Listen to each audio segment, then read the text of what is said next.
Hamas के आतंकवादियों का समर्पण नहीं करने से गाजा में गदर तेज होता जा रहा है। हमास ने इजराइल को जंग में झोंकने का खौफनाक प्लान बनाया है। मिडल ईस्ट के बैटल ग्राउंड में हमास इजराइल का युद्ध तेज होता जा रहा है। इजराइल ने ऐलान कर रखा है कि हम आज के खत्म होने तक युद्ध विराम नहीं होगा। देखिए रिपोर्ट। क्या हमास इजराइल को जंग की आग में झोंककर जलाना चाहता है? लिस्ट के बैटल ग्राउंड पर बम बारूद की बारिश जारी रहेगी। क्या गाजा की धरती पर कभी युद्ध विराम नहीं होगा? क्या जंग के बहाने हमास का मकसद कुछ और? ये सारे सवाल एक साथ इसलिए उठ रहे हैं क्योंकि इसराइल की गाजा से वेस्ट बैंक तक भीषण बमबारी से हमास की बौखलाहट तेज हो रही है।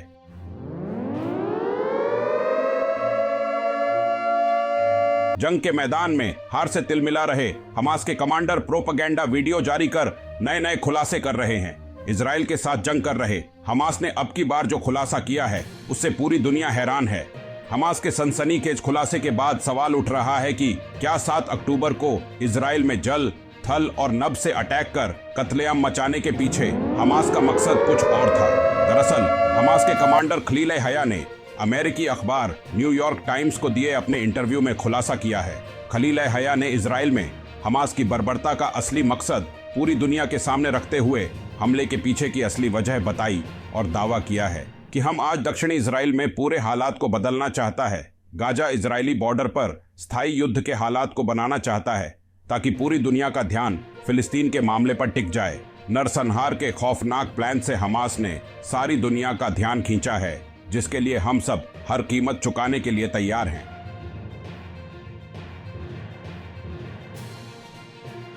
हमास को अब मुस्लिम देशों के साथ साथ अरब देशों से मदद की आस है।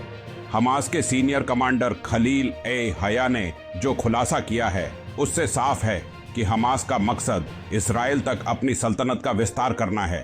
जंग के बीच सामने आकर हमास के कमांडरों को ऐसे बयान इसलिए देने जरूरी हो रहे हैं क्योंकि इजरायली सेना हमास के किले को चारों तरफ से घेर कर बमबारी कर रही है, जिससे हमास के आतंकी बौखलाकर धमकी वाला बयान दे रहे हैं। वहीं हमास आज पूरी दुनिया के सामने विक्टिम कार्ड खेलना चाहते हैं।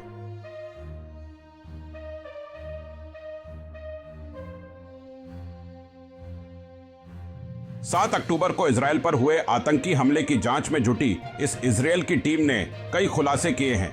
हमारा आतंकियों से पूछताछ में खुलासा हुआ है कि हम आजकल कासिम ब्रिगेड के पास अपनी एम्बुलेंस हैं, जिनमें से कई एम्बुलेंस मिलिट्री बेस के पास तैनात है। आतंकियों की एम्बुलेंस सरकारी एम्बुलेंस की तरह दिखाई देती है ताकि पहचान न हो सके।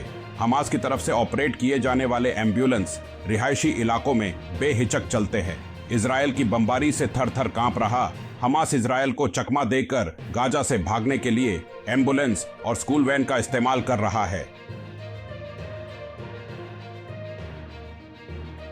एयर स्ट्राइक से कमर टूटने के बाद हमास आतंकी बाजार, अस्पताल, स्कूल और मस्जिद जैसी जगहों की RDDH में हमले को अंजाम दे रहे हैं।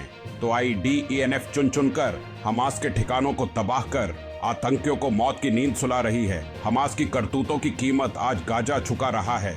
रोजाना हजारों की तादाद में गाजा के लोग विस्थापित हो रहे हैं और इसको दुनिया का एक तबका कह रहा है। दूसरा क्या वाकई उत्तरी गाजा में दूसरा नकबा शक्ल ले रहा है? और अगर वाकई इस पलायन का नतीजा नकबा जैसा हुआ तो उत्तरी गाजा का कल कैसा होगा? 1 महीने से ज्यादा का वक्त हो चला है। उत्तरी गाजा में इजराइल के प्रतिशोध का सिलसिला खत्म होने का नाम नहीं ले रहा है।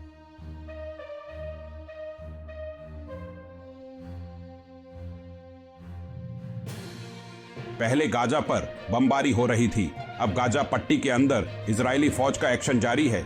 सुरंगों का नेटवर्क ध्वस्त किया जा रहा है। हमास के कमांडर चुन चुनकर मारे जा रहे हैं।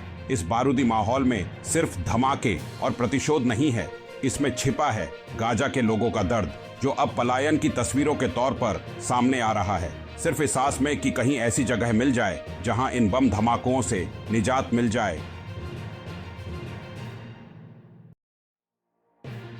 और बच्चों की कल की कोई उम्मीद मिल जाए। जब से इजराइल ने रोजाना 4 घंटे बमबारी रोकने का ऐलान किया है, तभी से गाजा के लोगों का पलायन भी शुरू हो गया है, क्योंकि चौपहिया देख इजराइल को हमास के मूवमेंट का शक होता है। इसी वजह से लोग खच्चरों और ठेलों पर अपना सामान लेकर जा रहे हैं। पहले दिन तकरीबन 150 लोग उत्तरी गाजा से निकले थे, लेकिन चौथा दिन आते आते ये तादाद हजारों में पहुंच गई और इजराइल का अनुमान है कि 10 दिन के अंदर लाखों लोग उत्तरी गाजा से निकल सकते हैं। जब जब उत्तरी गाजा का कोई नागरिक वापस जाता है तो उसकी जुबान पर बस युद्ध का दर्द होता है और आंखों में होता है वो डर जिसकी वजह है इजराइल का प्रतिशोध। इन तस्वीरों और ऐसे ही दर्द को देखकर दुनिया पूछ रही है, क्या इन हालात को कहा जा सकता है नकबा 2.0 साल 1947-48 में जब इजराइल को मान्यता मिली थी, उस वक्त कई फिलिस्तीनियों को इजराइल के वो इलाके खाली करने थे जहां वो सालों से रह रहे थे। इस दौरान जमीनों के लिए दंगे हुए थे और अरबों की अदावत में कई लोगों की जान गई थी। कहा जाता है कि उस दौरान तकरीबन 3 लाख लोग विस्थापित हो गए थे और इसी को पहला नकबा कहा गया था। एक बार फिर वैसी ही तस्वीरें हैं, वैसे ही हालात हैं। फर्क सिर्फ इतना है, उस दौर में नकबा की वजह इजराइल का वजूद में आना है और दूसरे नकबे की वजह बनेगा हमास का आतंक। क्या वाकई आज विस्थापित हो रहे लोग वापस लौटेंगे या नहीं, कहा नहीं जा सकता, लेकिन ये जाहिर है कि उत्तरी गाजा के लोगों का पलायन इजराइल की रणनीति का अहम हिस्सा है। इजराइल को पता है कि अगर रिहायशी आबादी ने इलाकों को खाली कर दिया तो इजरायली फौज के लिए हमास का शिकार आसान हो जाएगा और साथ ही कथित मानवाधिकारों को लेकर जो प्रेशर इजराइल पर बनाने की कोशिश हो रही है वो भी कम हो जाएगी। यानी इजरायली फौज गाजा में बेहतर तरीके से ऑपरेट कर सकेंगी। लेकिन इसके साथ ही एक सवाल ये भी है, जब आबादी चली जाएगी तो गाजा का क्या होगा?